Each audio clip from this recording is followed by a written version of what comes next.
Hello, my name is Jane Robinson and I'd like to welcome you to this talk, which will be the first in a series I'm calling Behind the Scenes of History.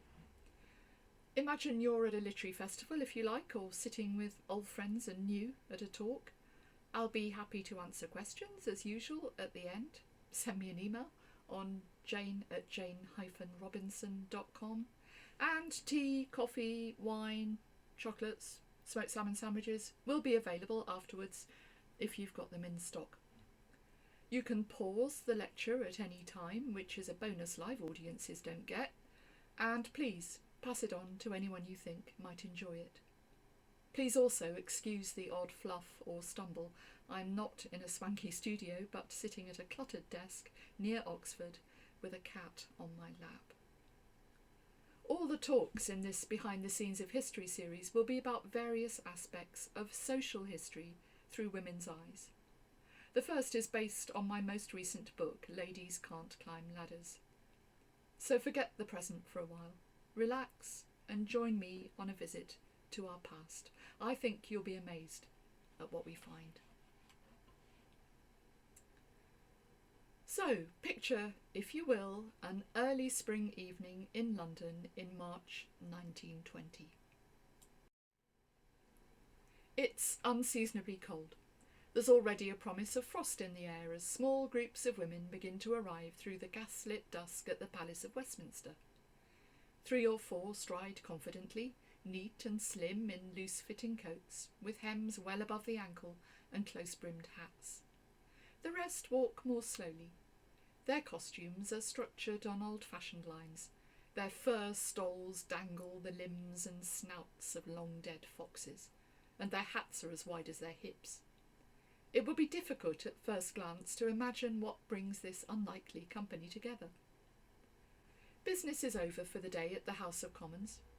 Its 700-odd members, all men but one, have grappled with the fate of a military mission in Soviet Russia, the employment of ex-servicemen, how children should be provided with medical care at school, and the parlous state of the House's ventilation system.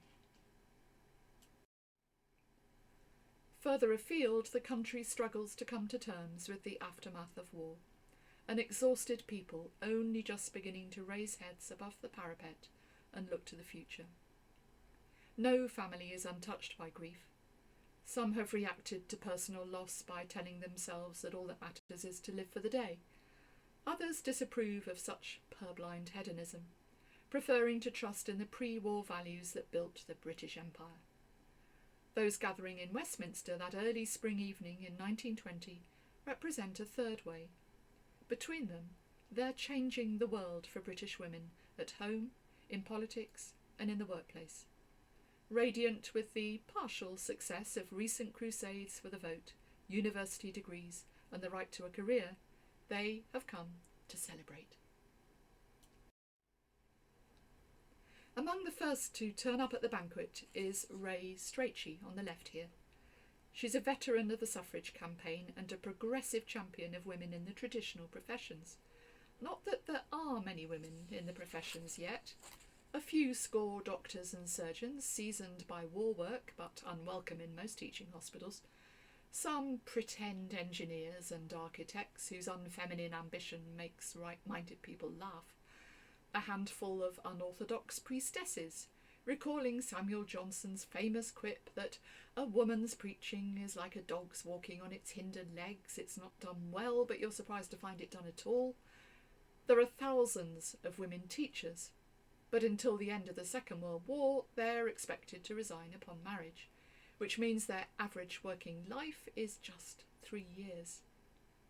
A couple of fully fledged professors have been appointed, one at a Johnny-come-lately modern university and the other at a medical school, and there are no qualified barristers or solicitors at all. The venue of this evening's celebration is particularly gratifying to Ray Strachey's suffragist friend and mentor, Millicent Garrett Fawcett, on the right. Walking into Parliament by invitation remains a novelty for her. Memories of past violence and despair still stir the corridors of power, and it seems strange to be hailed as a heroine by other guests, the Lord Chancellor or Solicitor General among them. Mrs. Fawcett is in her 73rd year. Most of the other women at the banquet are younger, including the bespectacled Helena Normanton on the left, who will become one of the first two female barristers to take silk in England. Her almost exact contemporary Lady Rhondda in the middle, an extraordinarily energetic businesswoman and political activist from Wales, and a young wife and mother called Gwyneth Bebb Thompson. Officially, this event was to celebrate the passing of the Sex Disqualification Removal Act, or SDRA, a few weeks previously on the 23rd of December 1919, and to launch a loan fund for women students hoping to study law, now that the Act had made it possible for them to do so. But in many ways, it was all about Gwyneth. Gwyneth Bebb Thompson was one of 7 children. She was educated at home in Wales, then at a boarding school in London, before going up to St Hugh's Hall, now St Hugh's College, in Oxford in 1908.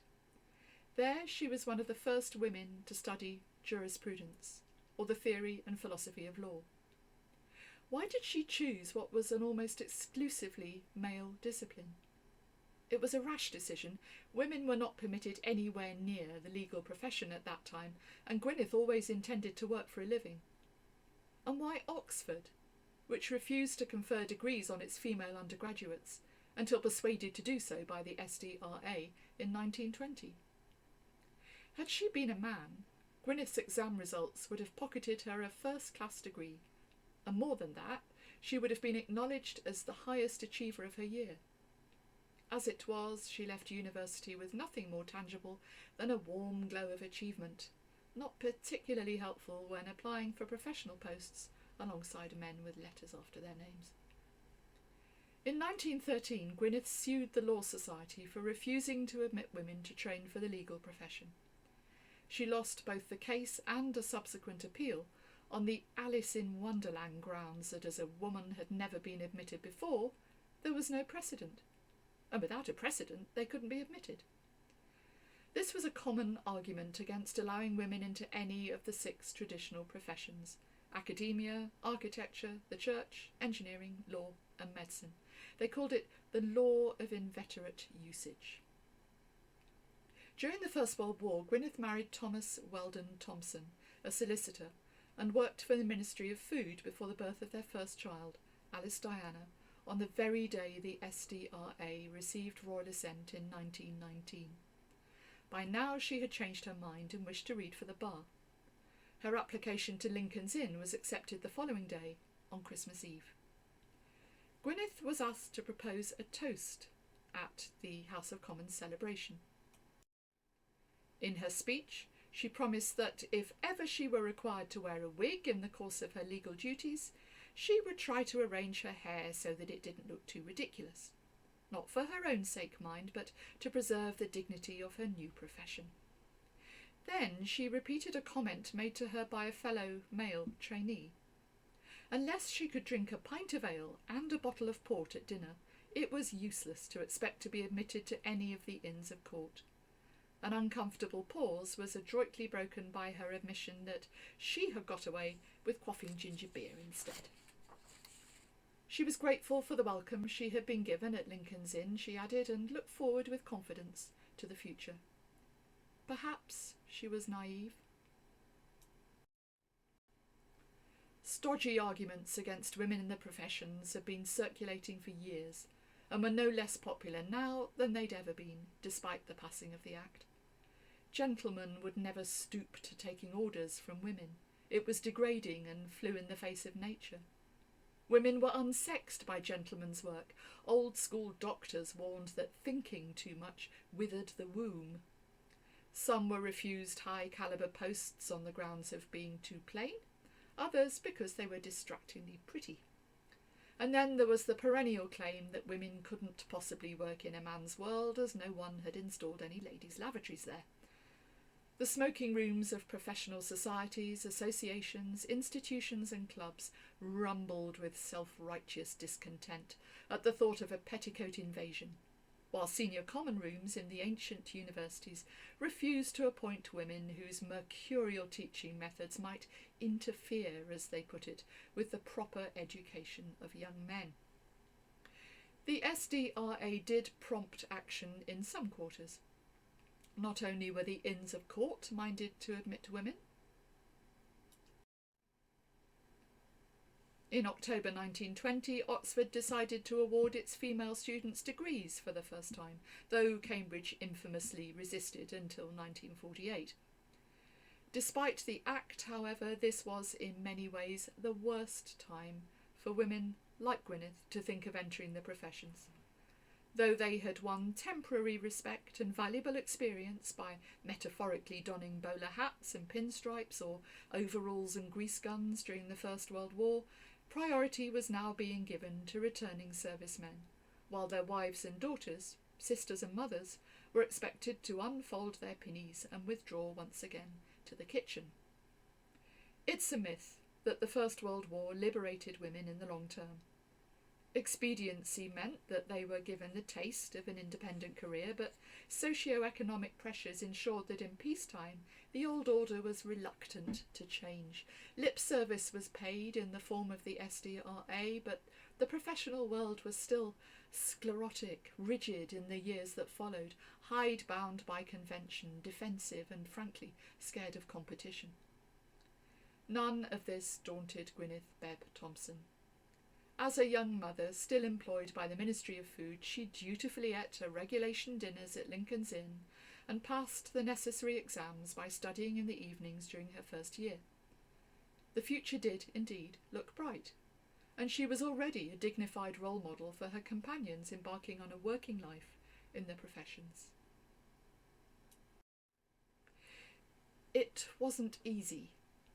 Barrister Helena Normanton was accused of wilfully attracting attention to herself when journalists pestered her following her every move and shadowed the progress of every hard-won brief this so-called modern Portia achieved. "How vulgar she is," commented her reactionary colleagues. "How silly women like her are. Their brains are tiny compared to men's. Physically, they spend a quarter of their best years mired in Eve's curse. Mentally, they're illogical, inherently biased, they're bitchy to one another, flirtatious with men and completely unreliable, sharing a peculiarly feminine trait, and I quote, of seeing through a stone wall what is not on the other side. And to top it all, they eat too much cheese at regulation dinners." These are all genuine contemporary arguments against women lawyers, even the one about the cheese, transferable to women in every profession, which I still find difficult to credit. It must have been so hard, on top of passing the necessary exams and trying to find clients without appearing strident or pushy, for these women pioneers to keep their cool when faced with playground prejudice like this. The title of my book comes from an argument wielded triumphantly by male architects busy trying to decide why women should not be members of their profession. One of them had a brainwave. "It's okay, boys," they said. "Everyone knows that ladies can't climb ladders. And if one or two do manage to work out what to do with their skirts and frangible ankles on all those rungs, they're bound to lose their heads on the scaffolding and plummet messily to the ground, possibly displaying their underclothing as they do so. No lady architects for us." And while we're at it, here's a little ditty published in a medical school journal in the early 20th century, a generation after Elizabeth Blackwell, Elizabeth Garrett Anderson and Sophia Jex-Blake qualified as doctors. Here we go. "Though all the world's a stage and we are acting, yet still I think your part is not dissecting. To me, the art of making apple tarts would suit you better than those horrid parts. Your knowledge of the frog should only be how they are cooked in France, and making tea. And as for learning chemistry and that, 'twould be a nicer thing to trim a hat.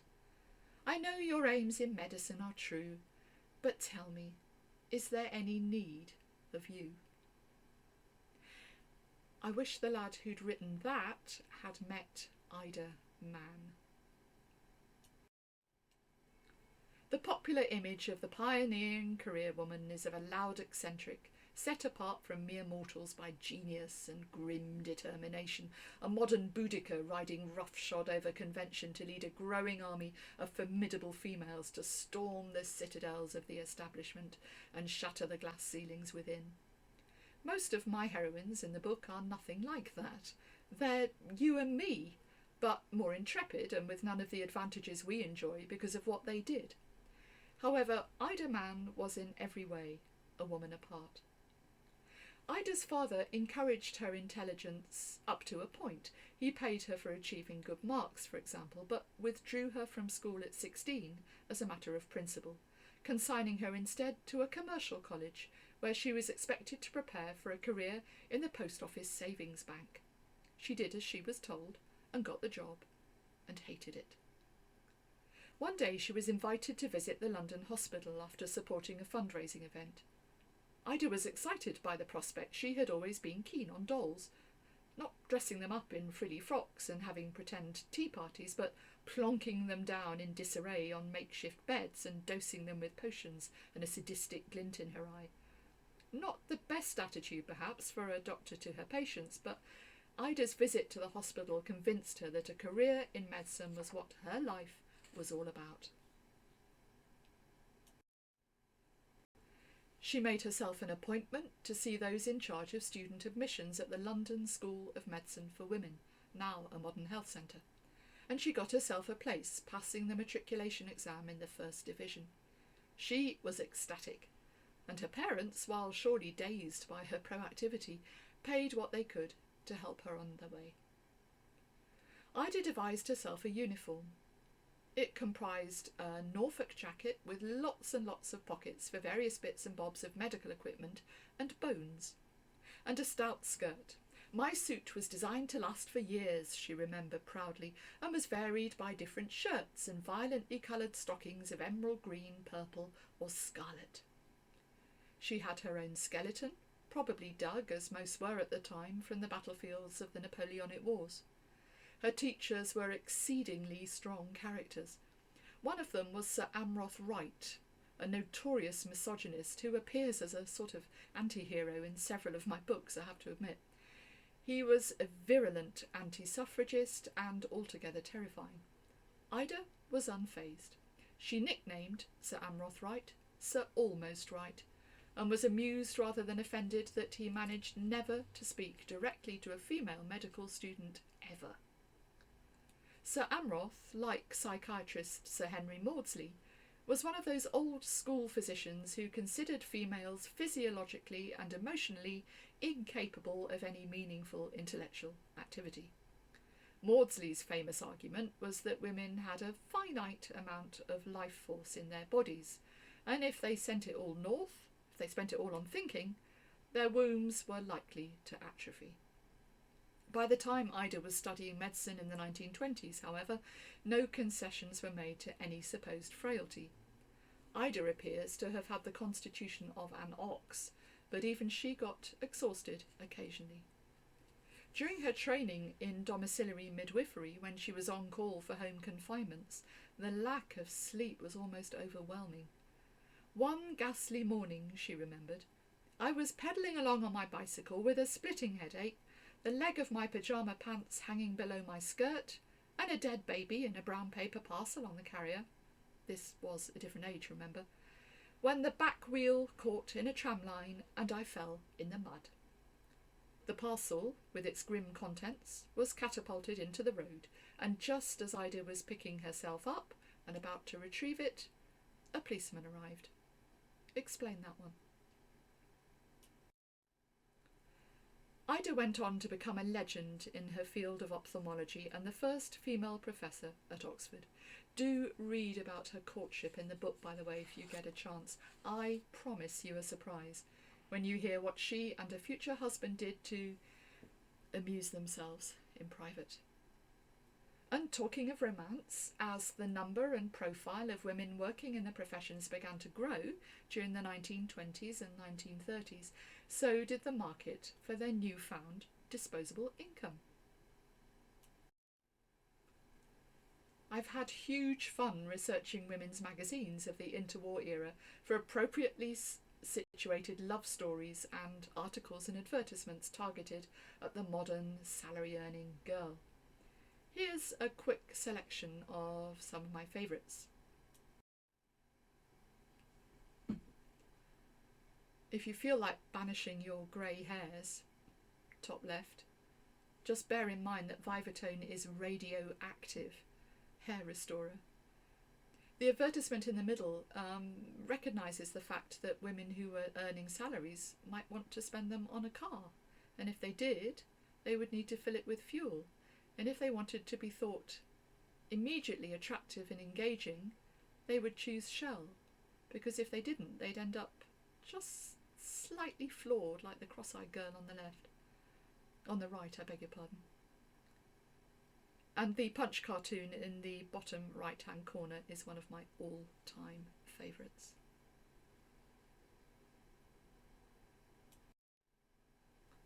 One of the first books I came across when I was researching Ladies Can't Climb Ladders in the Bodleian Library was Bobbed Hair, Bossy Wives and Women Preachers.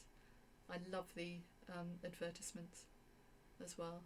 Not the advertisements, the illustrations on the dust wrapper. And the newspaper clipping on the right-hand side I found in the archives of the Medical Women's Federation. It's patronising on so many different levels. Young students of the London School of Medicine for Women attend the inauguration of a new session in cap and gown, and a very striking lot they are. All alert and self-possessed, a large number are sufficiently good-looking to have no need of cosmetics, which they naturally eschew.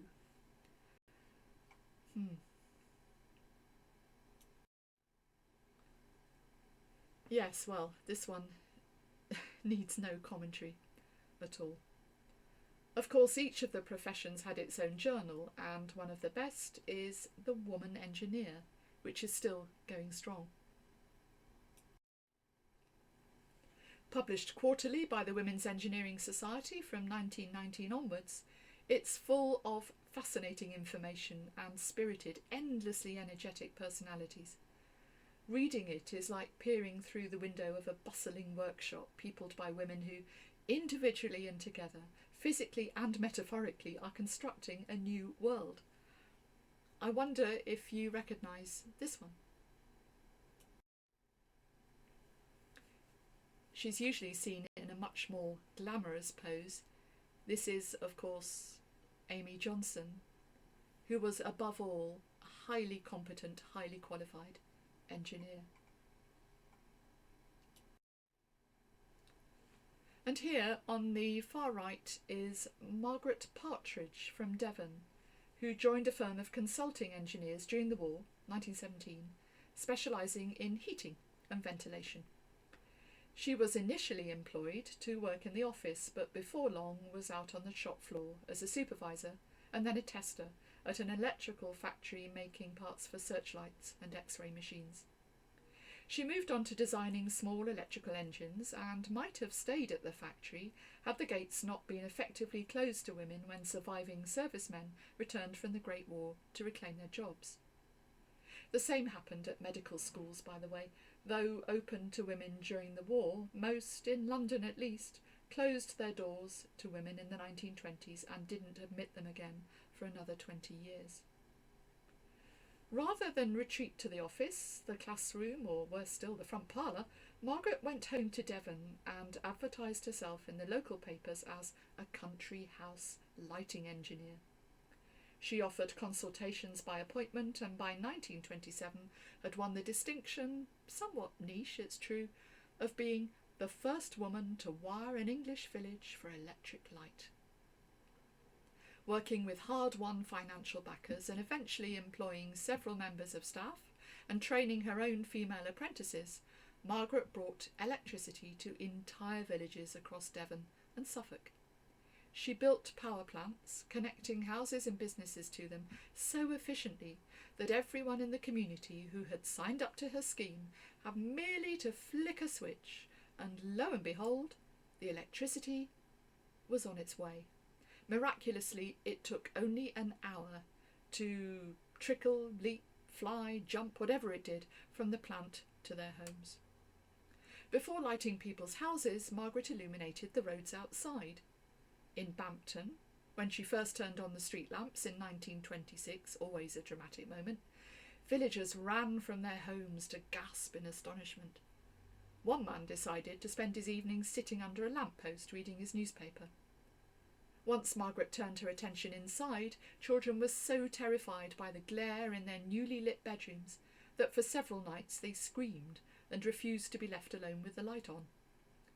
Meetings were held to complain about this weird woman and her miles of cable, until she proved what magical things she and the cables could do.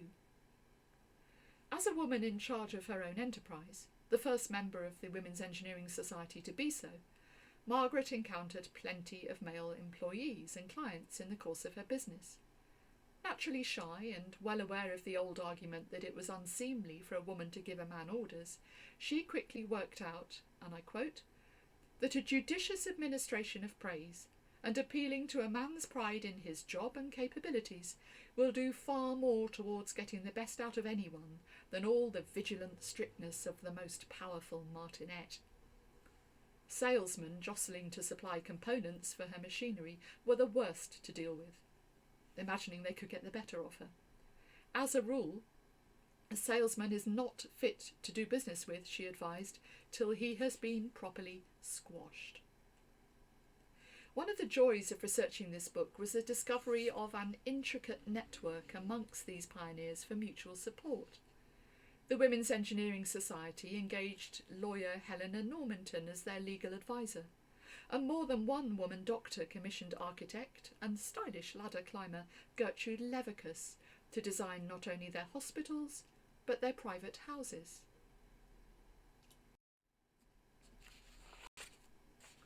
In 1915, when she was 17, Gertrude had been the first woman officially to enrol at the University of London's Bartlett School of Architecture. Her gender was not her only handicap. This was not a good time to have a German name. Gertrude had been born in Oldenburg, though brought up in South London. And she was seriously short-sighted. Her mother used to weep at the thought that her daughter would never marry. Who would want a wife barely able to see her hand in front of her face without wearing an ugly pair of glasses?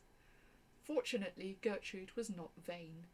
Her world changed the moment she fixed the wiry arms of her first spectacles behind her ears and clearly saw a robin. She was entranced. What does the lack of a husband matter to me? The recalcitrant father is a familiar figure in the history of ambitious women. He appears, often unfairly, as a sort of pantomime villain, virtually locking up his Cinderella daughter to while away the inconvenient period between her allotted roles as schoolgirl and bride. Mr. Otto Levikus was different. It was he who persuaded Gertrude to become an architect, even though he had not realised himself that women could do such things until reading an article about some maverick in the paper. The luckiest thing that ever happened to her, according to Gertrude, was being taken on as a pupil in 1919 by Horace Field, a highly respected neoclassical architect working in London, and so many of these professional women relied on enlightened and supportive men to reach out and give them a hand up the ladder if you like. You'll see that Horace Field has signed Gertrude's application for associate membership of REBA. It's a poor reproduction, this, but if you look carefully you can see where he and him have been crossed out on the form, and I don't think the printed forms were changed for a very long time. By now Gertrude had a degree under her belt, experience in draftsmanship gained through a holiday job illustrating a book on classical design, and a genuine love of the career her father had chosen for her. She produced a few what she called smallish country houses for friends and family. Lady Rhondda, who'd been at that House of Commons dinner in 1920, commissioned her to carry out an elaborate drainage scheme and some internal alterations to her place in Kent. After the Second World War, Gertrude worked on prefabricated homes for the East End, and designed and built the majestic Finchley Road shopping parade in North London. She refused to be pigeonholed, as many early women architects were, as a superior sort of interior designer. After a long career and a long retirement, Gertrude moved in to a nursing home in Hove. To most of us, the phrase "a nursing home in Hove" conjures an image of quiet gentility, with residents resting in high-backed floral armchairs, reflecting on the past while waiting for luncheon at noon. For Gertrude, it appears to have been no such thing. Proactive all her life, she was obviously frustrated by the thought of sitting still for the rest of her days, even into her 80s. What could she do to allay the boredom? Well, what had she done all her life? She took paper, a pen, and her drawing board, and completed a detailed architectural plan of the building. It's beautiful. I find it strangely moving. Once an architect, it seems, always an architect. I've said already that 2020 marks the centenary of women being granted degrees at Oxford. So it does seem appropriate to tell you about an Oxford academic who was there when it happened, the incomparable Enid Starkey. She would turn up to tutorials, as the tutor of course, dressed as a Breton matelot, her face made up with white powder and a gash of scarlet lipstick, smoking a cigarette, I imagine, a Gauloise. She was not remotely French, but she was a great linguist with an international reputation for scholarship. She was the first person, not just the first woman, to be awarded a D.Litt, a sort of super-doctorate, in the Faculty of Modern Languages at Oxford. It's hard to imagine her as anything other than a flamboyant and somewhat distrait academic, and yet she denied ever having had the slightest desire to teach anyone anything. Enid spoke French with a heavy Irish accent, adding to the bemusement of her students. As a troubled child, she found joy in reading French literature and in music. Her ambition, when she was a schoolgirl in Dublin, was to become a concert pianist. There was no doubt that she would need to earn her own living somehow. An unspecified financial catastrophe during her second term as an undergraduate at Somerville College in 1917 left her father facing ruin, and Enid having to survive on a very meagre budget. It was fashionable for students at the time to claim a picturesque state of poverty as they sat on brightly patterned rugs in their college rooms at cocoa parties, perhaps sipping sherry and smoking artistically the while. Enid really was living on the breadline. She shunned cocoa parties because she couldn't afford to return invitations. She barely possessed a change of clothes, and was once seen poking about in the snow in her nightdress, hunting for a precious hairpin dropped on the way from the bath to her distant bedroom. But she had style and panache. As an undergraduate, she once released a big red balloon at a formal dinner. It's unclear whether it was safely tied and floated gracefully to the vaulted ceiling of Somerville's Hall, or whether she left it loose to skim flatulently over people's heads. I like to think the latter. On another occasion, she successfully smuggled 2 men in drag to breakfast in Hall. Her peers were in awe of her showmanship. They called her the Wild Irish Woman, an image enhanced by a slight squint and a fondness for wearing a chrysanthemum in her scribbly hair. Rapturously in love with Gide, Rimbaud, Baudelaire, Enid managed to scrape together enough funds after finals to take her to the Sorbonne in Paris, where she won a place to study for a research degree. Her doctoral thesis on a Belgian poet was awarded a prize in 1927, which led to her appointment as a lecturer in French literature back at Somerville. During this time, she suffered from malnutrition and was involved in a series of intense but doomed and exhausting love affairs with men and women. Getting the post at Somerville must have felt like entering a safe haven after a lifetime on stormy seas. Enid, however, did not do calm. Does she look as though she does calm? Her rented flat in Oxford was done up like a high-class oriental brothel, all red and gold with curlicued furniture and a permanent haze of cigarette smoke. When not dressed as a sailor, she would wear a Chinese trouser suit, looking a little like an extravagant pair of silk pyjamas. Her fingers clanked softly with rings, and her tutorial students were as likely to be asked about their carnal knowledge as about the nuances of French expression. She courted academic controversy and was rarely conciliatory. Yet many students remembered Enid with fondness, and her forget-me-not blue eyes and subtly wicked smile still greet Somervillians as they trudge up the library stairs towards her portrait. She remains resplendent in scarlet. So much for the traditional image of the frumpy virgin academic supposed to have occupied the few positions available to highly qualified women in universities before the Second World War. In fact, if there's anything that my heroines in this book have in common, it's their necessary refusal to conform. A rebellion most of them conducted with grace, high spirits, and success.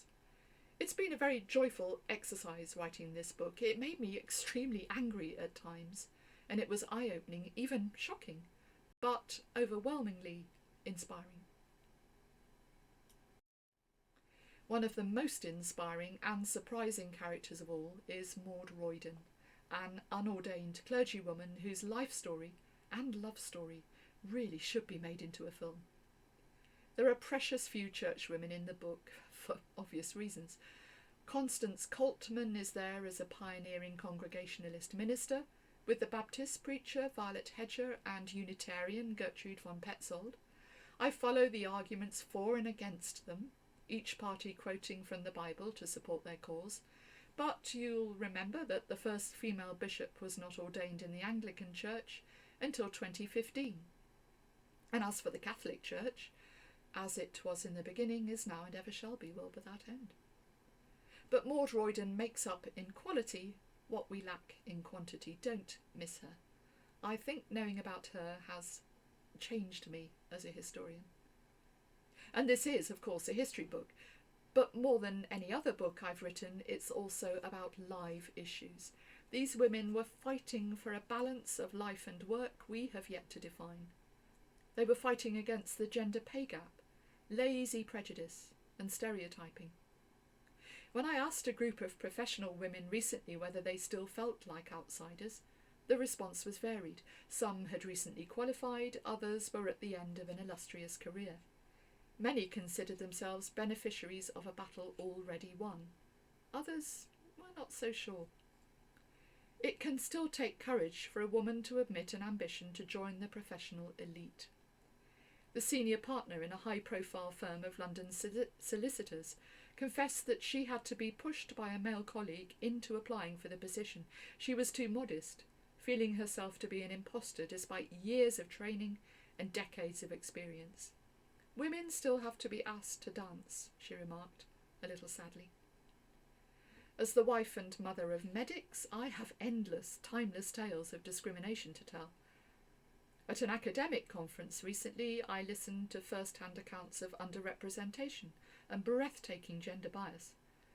It comes too easily to us to think generically of architects, engineers, even consultant surgeons as male.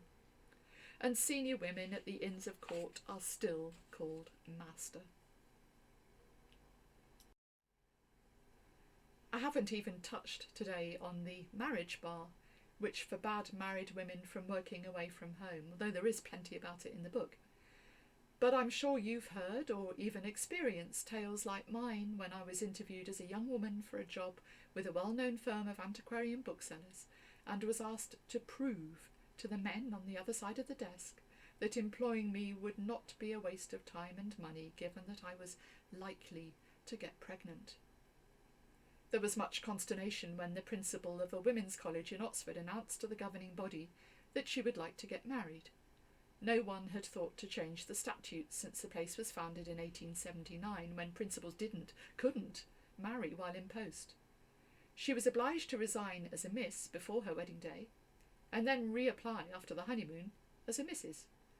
This was not in the 1930s, by the way. It wasn't even in the 1950s. This was 1991. This talk of marriage and children brings me back to Gwyneth Bebb Thompson, the lawyer we met right at the beginning of this talk. Thanks to her engaging personality and an extraordinary flair for her work it was impossible to deny, you'll remember Gwyneth was accepted by Lincoln's Inn to read for the bar as a married woman just days after her first daughter was born. She was quite capable of being a working mother with the help of her husband, and that's what she was, a true pioneer, until taken into hospital during her second pregnancy in 1921. There were fears the baby might be premature. She confessed in a letter to her sister that in the course of her work for the Ministry of Food, she had been, and I quote, leaping about the country in the most awful heat we've ever had, and baby does not like it, apparently. Gwyneth suffered from placenta previa and hemorrhaged during labour. Baby Marion died 2 days after she was born, and Gwyneth 2 months later. To those who thought her attempt to become a barrister ridiculous, her fate was sad, ironic even given the supreme feminine fate to which she had succumbed. But it was hardly surprising and a waste of a damn good training. The rest of us can only admire her. She almost had it all. Today Gwyneth is celebrated as a heroine of Lincoln's Inn and a powerful role model. She's still inspiring her daughter's descendants, and so is her husband. Throughout the century since the passing of the SDRA, admiring families up and down the country have quietly supported daughters, sisters, wives and mothers seeking to realise their potential in the professional workplace. Their numbers have increased and continue to do so, both in real terms and in proportion to their male counterparts, though it's unlikely the people in this book would congratulate us on the pace of change. In 2019, more than half the medical students in Britain were women, as were more than half of solicitors in practice.